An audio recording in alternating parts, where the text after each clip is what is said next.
안녕하십니까. 저는 고려시빌 행정사 사무소의 임현행정사입니다. 네, 오늘은 운전자가 운전을 하던 중에 도로변에 있는 가로수나 전신주 등을 충격을 하고 그 현장에서 이탈하고 나서 몇 시간 후에, 상당 시간 경과 후에 다시 돌아왔을 때 과연 음주운전을 했다고 의심은 되는데, 이러한 사정으로 음주운전 금지를 규율하고 있는 도로교통법을 이제 적용을 해가지고 처벌을 할 수 있겠느냐라는 거에 대해서 언론 보도 사례를 중심으로 각 쟁점별로 살펴보도록 하겠습니다. 오늘 영상의 내용이 도움이 되었다면 구독, 좋아요 부탁드리겠습니다. 그리고 이 영상의 끝부분에는 관련 영상이 연결되어 있으므로 필요시에는 참고하시기 바랍니다. 먼저 제목을 보시면 새벽에 가로등 들이받고 도주, 음주운전 의심만 이렇게 되어 있고요. 그 구체적인 내용을 보시겠습니다. 네, 한 승용차 운전자가 가로수와 전신주를 들이받은 뒤 잠적했다가 12시간이 지나 경찰에 자수했다 이렇게 되어 있습니다.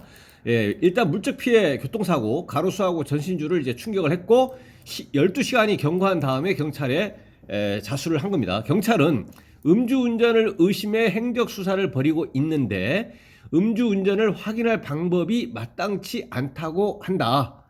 그렇게 해서 이제 이에 대해서 이제 기자가 취재한 내용을 이제 얘기를 하고 있는데, 그 내용을 보시면 고급 외제차 한 대가 인도위에 멈춰 있다.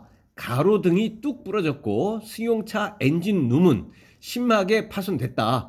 지난 7일 새벽 3시 반쯤 부산 해운대구 중동의 한 도로에서 30대 남성이 차를 몰다 낸 사고다. 그런데 사고 직후 운전자는 차를 버리고 어디론가 사라졌다. 이렇게 돼 있고요. 그래서 경찰 관계자가 얘기를 합니다. 뭐라고 하냐면 가로수 먼저 받고 그 다음에 가로수, 보도 블럭은 조금씩 파손된 게 있다. 그런데 일단 운전자는 당시 도주를 해버렸다. 예. 그리고 12시간 뒤에 경찰서에 자진 출석한 남성의 혈중 알코올 농도는 0%. 경찰은 곧장 행적 수사에 나섰다. 이렇게 되어 있는데요. 그래서 사고가 발생하고 나서 12시간 경과 후에 나타났을 때 혈중 알코올 농도 음주 측정을 했더니 0% 이렇게 나왔는데, 물론 사고 발생 당시에 그 당시에 수치가 0%일 수도 있는 것이죠. 근데 12시간이라고 하는 그 시간이 경과했기 때문에 일단 시간 경과가 그런 것이고, 그리고 사고가 발생을 하면 특히 이제 보험에 가입됐다거나 그러면 통상의 일반인 운전자들은 보험 처리를 하는 방법으로 민사 배상을 해버리면 뭐 형사적인 처벌이라든가 이런 것을 받지 않기 때문에 뭐 보통 이제 보험 처리해서 끝나버리는데, 이 운전자는 이제 사고가 발생하고 나서 현장을 이탈했고 12시간이라고 하는 그 상당 시간이 경과한 다음에 경찰에 이제 나타났다는 얘기죠. 그러니까 당시에 음주운전을 했기 때문에 이에 대해서 처리를 하는 과정에서 음주운전 처벌이 두려운 나머지 현장을 이탈해서 음주운전 처벌을 면탈할 목적으로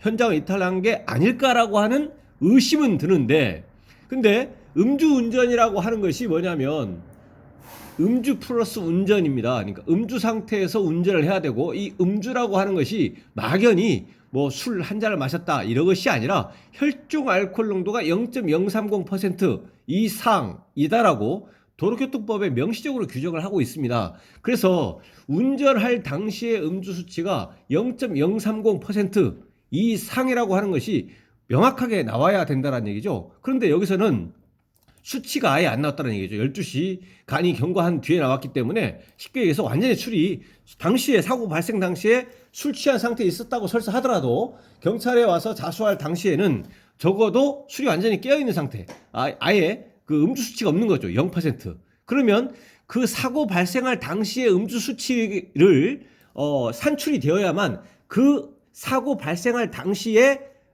음주 운전이냐 아니냐 이것이 이제 파악이 돼서 음주운전이라면 음주운전을 적용해가지고 형사처벌을 할 건데, 사고 발생할 당시에 음주 수치를 현재로서는 알 수 없다는 얘기죠. 왜냐하면 12시간이 경과해버렸기 때문에. 그래서 이러한 경우에는 여기서 경찰에서 행적 수사를 한다고 하는데 이 행적 수사가 뭐냐면 이 운전자가 술자리를 언제 어디서 뭐 누구랑 몇 시부터 몇 시까지 했고 그다음에 얼마만큼 마셨는지 이러한 것들을 파악하기 위한 것이죠. 왜냐하면 위드마크라는 공식이 있습니다. 위드마크 공식 과학적 증명의 한 방법인데 위드마크 공식을 적용해서 음주 수치를 산출을 할 수가 있습니다. 일단 산출할 수가 있다. 첫 번째, 두 번째. 그런데 그런 산출을 해서 그것이 음주 수치가 인정이 되기 위해서는 그 위드마크 공식으로 산출되어진 그 수치가 어떤 것을 적용해 가지고 수치가 이제 산출이 됐기 때문에 그 수치를 적용하는 데 있어서의 그 전제가 되는 어떠한 사실들이 객관적으로 이제 그 증명이 엄격하게 증명이 돼야 된다는 얘기죠. 엄격하게. 그것이 뭐냐면 이 운전자가 얼마나 마셨는지 실제 마신 술의 양, 술의 종류, 뭐 소주인지 맥주인지 뭐 어떤 술인지 얼마나 마셨는지 한 잔인지 두 잔인지 이거에 대한 엄격한 증명이 필요하다는 얘기죠. 음주 시간이라든가 그 다음에 이제 체중, 그 몸무게, 체중이라든가 이러한 위드마크 공식을 적용함에 있어서 필요한 전제 사실에 대한 그 전제 사실에 대해서 엄격하게 증명이 되어야 되는 것이기 때문에 실제로는 이러한 전제 사실에 대해서 엄격하게 증명하는 것이 쉽지가 않습니다. 왜냐하면 운전자의 진술을 토대로 해가지고 어디에서 마셨다 그러면 어느 술집이다 그러면 거기에서 그 운전자가 얼마나 마시는지 CCTV 녹화 기록이라든가 등등을 통해서 전부 다 파악이 돼야 되기 때문에 현실적으로 그렇게 파악하기가 쉽지 않다는 얘기죠. 아무리 행적 수사를 한다고 하더라도. 예. 그래서 이런 위드마크 공식을 통해서 음주 수치가 산출이 되어지고 그 산출이 되어진 음주 수치가 엄격한 증명이 되었다라고 되면 그 위드마크 공식을 통해 산출된 음주 수치가 적용이 되어질 것인데 음주 수치가 위드마크 공식에 의해서 산출이 되어졌다고 하더라도 위드마크 공식의 전제가 되는 그 사실이 엄격한 증명으로 엄격하게 증명이 되어졌다고 볼 수 없다라고 하면 그 산출되어진 음주 수치는 인정이 안 된다는 얘기입니다. 음주운전으로 그 음주 수치로서 인정이 안 된다는 얘기죠. 그렇기 때문에 어려운 것이고 또 운전자 입장에서는 당시에 실제 음주 상태에서 운전을 했다고 하더라도 나중에 나타나 버리면 수치 적용에 어려워서 그러니까 술이 깨고 나타나 버리면 수치 적용에 산출을 하는 데 있어서 어렵기 때문에 음주운전으로 처벌은 일반적으로는 어려운 것은 사실입니다. 그래서 그래도 수사기관 입장에서는 이러한 것을 뭐 당연히 알고 있음에도 불구하고 그냥 지나쳐 버릴 수는 없기 때문에 최선을 다한다는 전제하에서 이 운전자의 행적이 어떻게 되는지 어디에서 술자를 했고 이런 것들에 대해서 이제 수사 중에 있다라는 것이죠. 예, 그래서 여기서의 첫 번째 쟁점은 위드마크 공식이라는 것이고 그것을 이제 적용을 해가지고 함에 있어서 전제가 되는 전제 사실인 음주량, 음주 시각이라든가 체중이라든가 이거에 대해서는 엄격한 증명이 요구되기 때문에 현실적으로 이 엄격한 증명을 하는 것이 쉽지 않다 보니까 이 위드마크 공식을 적용해서 산출되어진 음주 수치가 법적으로 인정되기는 어렵고 그렇다 보니 음주운전으로 처벌받기는 쉽지 않다라는 것입니다. 그 대전제는 뭐냐면 형사처벌에서는 모든 증명을 검사가 기소하면서 검사가 입증을 해야 되는데 그 입증의 정도가 이 판단 주체 그러니까 판사 이 법관으로 하여금 합리적인 의심이 여지가 전혀 없을 정도로 의심의 여지가 없을 정도로 그 검사가 기소한 그 공소 사실에 대해서 확신이 있어야 된다라는 거죠. 그래야 이제 형사 처벌을 할 수가 있는 것이거든요. 그런데 그러할 정도의 확신, 그러니까 합리적 의심의 여지가 없을 정도의 그 증명, 확신이 없이 막연히 추정을 한다거나 의심을 한다거나 짐작이 된다라는 사실만으로는 처벌이 불가능하다라는 거죠. 이게 형사법에서 가장 큰 핵심적인 이론 중에 이제 하나인 것이죠. 그래서 여기서 그러한 이 법관으로 하여금 판사로 하여금 합리적 의심의 여지가 없을 정도로 검사가 기소한 공소 사실에 대해서 확신 정도가 이뤄야 되는데 그런 확신이 정도에 이르지 아니하는 위드마크 공식에 의해서 산출되어진 그 음주 수치, 예, 그것으로는 처벌이 어렵다는 것이죠. 예, 그겁니다. 그래서 여기서의 핵심은 위드마크 공식 그겁니다. 그래서 쭉 보시면 다음에 이런 경우에 모든 분들이 음주를 의심하는 부분인데 의심이죠. 의심하는 부분인데 동선은 어느 정도 저희들이 확인을 했다. 일정 부분 전부 다 확인할 수 있는 것도 아닙니다. 실제로 여기서 뭐 일정 부분 이렇게 돼 있는데 일단 뭐 그 가로 도로변에 이제 그 CCTV 이런 것도 있을 것이고 그다음에 뭐 자동차에 뭐 블랙박스가 있으면 블랙박스가 있을 것이고 또 운전자의 진술 이런 걸 통해서 하는 것이고 뭐 운전자의 진술 이미 진술이 없다거나 실제로 블랙박스가 없다거나 CCTV도 아예 없다거나 그러면 뭐 현실적으로 또 운전자도 당시에 술이 너무 많이 취해서 뭐 여러 가지 이유로 기억을 못 한다거나 그래 버리면 뭐 사실상 동선 파악조차도 현실적으로 뭐 거의 불가능한 경우도 굉장히 많죠 사실. 예, 그렇지만 어쨌든 경찰에서는 수사기관이기 때문에 이제 책무가 있기 때문에 이 행적 수사를 통해서 위드마크 공식을 적용함에 있어서 전제되는 사실에 대해서 엄격하게 증명할 정도가 된다라고 하면 음주 수치가 인정이 되는데 일반적으로는 엄격하게 증명하기는 어렵다라는 겁니다. 문제는 음주운전이 의심이 돼도 사고 이후 상당 시간 현장을 벗어나면 유죄를 밝혀내기가 쉽지 않다라는 겁니다. 2018년 음주운전 최종 무죄 판결을 받은 개그맨 이창명 씨 사건에서도 수사기관은 사고 전 이 씨가 지인들과 음식점에서 다량의 술을 주문했다는 점을 밝혀냈지만 행적 수사한 거죠. 사고 발생하고 나서 그 개그맨 이창명 씨가 현장을 이탈했고 나중에 나타나니까 역으로 이제 행적 수사하니까 그 전에 이제 어디서 음식점에서 음주를 했다라는 것은 밝혀냈지만 음주라고 하는 그런 막연한 것이 아니라 구체적인 음주 수치 이게 특정이 돼야 되거든요. 혈중 알코올 농도가 0. 얼마 이게 특정이 돼야 된다라는 겁니다. 그렇지만 법원은 이 개그맨 이창명 씨가 섭취한 알코올 양이 여기도 나왔네요. 합리적 의심의 여지 없이 증명됐다 보기는 어렵다는 얘기입니다.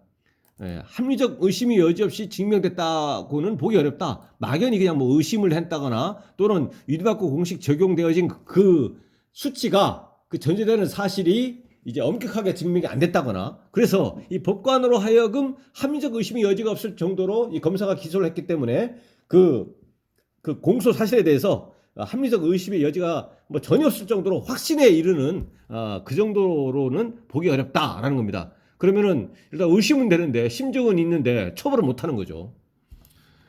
그래서 이제 어느 변호사가 또 얘기했는데 혈중 알코올 농도 자체가 측정이 되지 않은 이상은 음주 의심이 되는 상황에서 도주한다는 것 그 자체만 가지고는 사실 형사처벌하기 힘들다. 그건 의심이기 때문에 뭐 이렇게 써 있는데요.